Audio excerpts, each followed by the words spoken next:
பசங்க டிஃபன் சாப்பிட்டு கிளம்புன உடனே மதியம் லஞ்சுக்கு என்ன பண்ணோன்னா chicken biryani, chicken gravy, white rice, ரசம், தயிர், வெங்காயம் இவ்வளோ ரெடி பண்ணி வச்சுருந்தாங்க. பசங்க வந்து சாப்பிட்டோன்னே நாங்களும் ஜீப் ரைட் கிளம்புனோம். ஏன்னா வாகமன் சுற்றி பார்க்கணும் இல்லையா. ஆனால் மழை சரியான மழைங்க. மழை இருந்ததுனால சஷ்டி ஹாலிடேஸ் நைட்டு கேம்ப் ஃபயருக்கு அரேஞ்ச் பண்ணியிருந்தாங்க.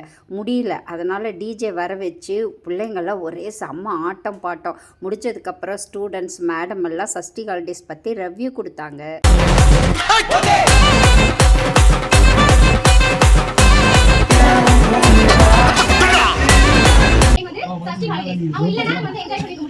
ஆனா இவங்க இந்த அளவுக்கு நல்லபடியா நமக்கு செஞ்சு கொடுப்பாங்க. எல்லாருமே ஆச்சரியப்பட்டாங்க. 4000 ரூபாய்க்கு இவ்வளவு இடமா சொன்னாங்க. நீங்க எதிர்பார்த்ததோட நான் எதிர்பார்த்ததோட அவர் வந்து நமக்கு இந்த குறைஞ்ச அமௌண்ட்ல நல்லபடியா நமக்கு வந்து செஞ்சு கொடுத்துட்டாரு. அதனால எல்லாமே